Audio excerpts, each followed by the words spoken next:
Ассалому алейкум дӯстон, хуш омадем ба шабакаи мо. Инак дӯстон, чанд соат пеш турнири UFC 283 дар Бразилия ба анҷом расид ва дар ин навор мо оиди натиҷаи муҳорибаҳои асосӣ, пулҳои коркардаи ҷанговарон, реаксияи дигар ҷанговарон дар муҳорибаи асосии турнир ва корҳои баъди турнир рухдода гап мезанем. ҳамчунин дар ин навор аввалин муҳорибаи рӯбарӯи Ислам Махачев ва Александр Волкановскиро пешкаши мо мекунем. Барои ҳамин моро бо лайку комментариҳои худ дастгирӣ кунед. Мо боша наворро оғоз мекунем. дӯстон, доруҳое ки айни замон шумо дида истодаин доруҳои гиёҳии босифат аз ширкати шифофармо мебошад, ки шумо имконият доред ки ҳамаи ин доруҳоро бо нархи арзон дастрас кунед. доруҳо барои хунукзадагӣ ва қавӣ кардани мардонагӣ, барои фарбе ва харобшавӣ, барои ришу мӯйсарбарорӣ, барои дарди дил, дарди мушакҳо ва ҳамчунин равғани сиёҳдона, ки пайғамбар саллаллоҳу алайҳи васаллам гуфта буд ки ба ғайр аз марг ба ҳамаи дигар дардҳо даво мебахшад. худи ҳозир ба номерҳои дар рӯи экран буда занг зада доруҳои даркории худро харидорӣ кунед ва ҳатман аз номи канали Паҳлавон гап занед. ҳамин гуна шумо ҳам доруҳои даркории худро ба даст меоред ва ҳам канали моро сахт дастгирӣ мекунед. оғоз мекунем аз натиҷаи муҳорибаҳо. аввалин муҳорибаи карди асосӣ муҳориба дар вазни ним вазнин байни Пол Крейг ва Ҷонни Уокер шуд ва ин муҳориба дар якум раунд ба фоидаи Ҷонни Уокер ба анҷом расид. ӯ дар ин муҳориба дар якум раунд бо тариқи нокаути техникӣ ғалаба ба даст овард. сеюм муҳорибаи асосии турнир боша муҳорибаи рейтингӣ дар вазни нимёна байни Гилберт Бёрнс ва Нил Мегни шуд ва ин муҳориба низ дар якум раунд ба анҷом расид. Гилберт Мегниро ба замин афтонд ва мавқеи худро хуб карда ба усул баромад ва Мегниро маҷбур кард ки таслим шавад. ҳамин гуна Гилберт Бёрнс дар якум раунд бо тариқи сабмишн ғалаба ба даст оварда мағлубияти худро дар муҳориба зидди Ҳамза Чимаев маҳкам кард ва баъди муҳориба Гилберт Бёрнс ба Колби Ковингтон визув дод. дуюм муҳорибаи асосии турнир муҳорибаи унвонӣ дар вазни 57 кг. чорум муҳориба байни чемпиони доимӣ Дэвисон Фигередо ва чемпиони муваққатӣ Брендон Морено шуд ва ин муҳориба ҳамагӣ 3 раунд идома дод. дар сеюм раунд Морено бо як зарбаи худ ба чашми Фигередо зад, ки дар натиҷа як чашми Фигередо намедид. аз ҳамин сабаб табибон ба Фигередо иҷозат надоданд ки ба чорум раунд барояд. ҳамин тариқ Брендон Морено бо тариқи нокаути техникӣ ғалаба ба даст оварда чемпиони нави UFC дар вазни 57 кг шуд ва ин дуюм маротиба аст ки Брендон Морено дар ин вазн чемпион мешавад. ана Фигередо боша баъди муҳориба гуфт ки барои ӯ 57 кг вазн кардан душвор аст, барои ҳамин ӯ ба вазни 61 кг мебарояд.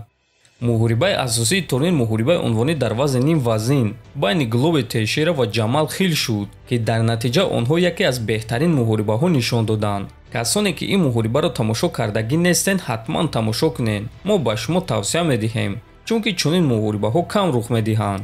онҳо тамоми 5 раунд қуввозмоӣ карданд, аммо дар ин муҳориба Ҷамал Хил нишон дод ки ӯ дар дигар сатҳ аст ва бо қарори ҳамаи доваро ғалаба ба даст оварда чемпиони нави UFC дар вазни 93 кг шуд.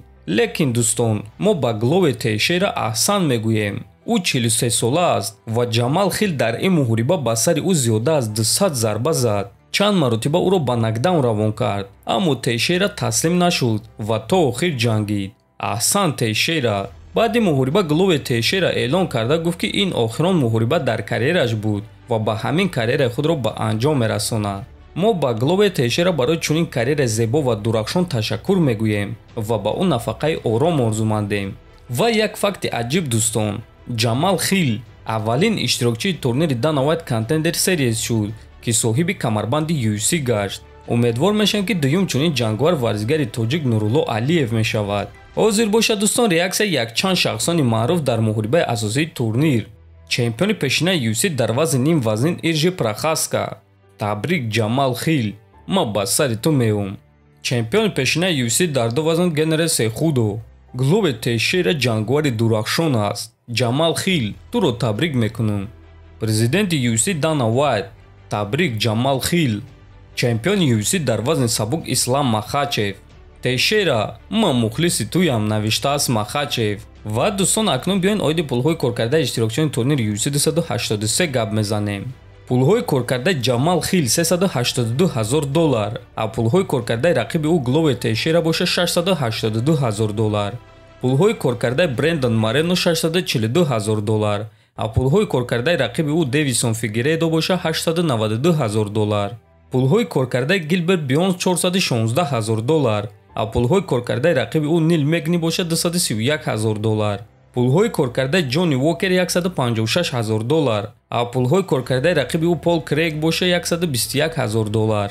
ва дӯстон, шояд ки шумо ҳозир пурсидан хоҳем ки чаро баъзе ҷангварони бойдодагӣ аз ҷангварони ғолибшуда пули зиёд гирифтанд.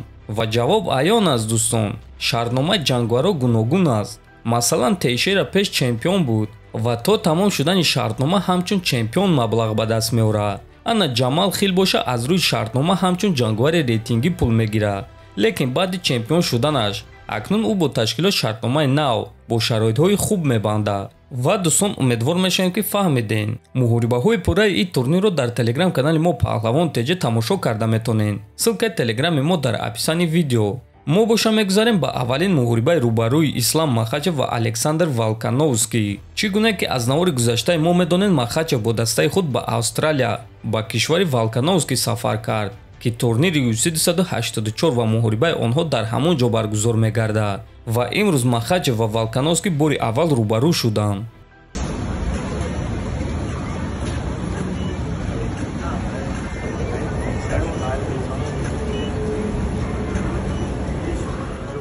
ногуфта намона ки муҳориба баъди 3 ҳафта баргузор мегардад ва онҳо ба наздикӣ пресс-конференсия ва боз муҳорибаи рӯбарӯи пурра мегузаронанд. барои ҳамин дар канали мо обуна шуда моро пайгирӣ кунед, то ин ки аз ҳама хабарҳои нави ҷаҳони ММА хабардор бошед.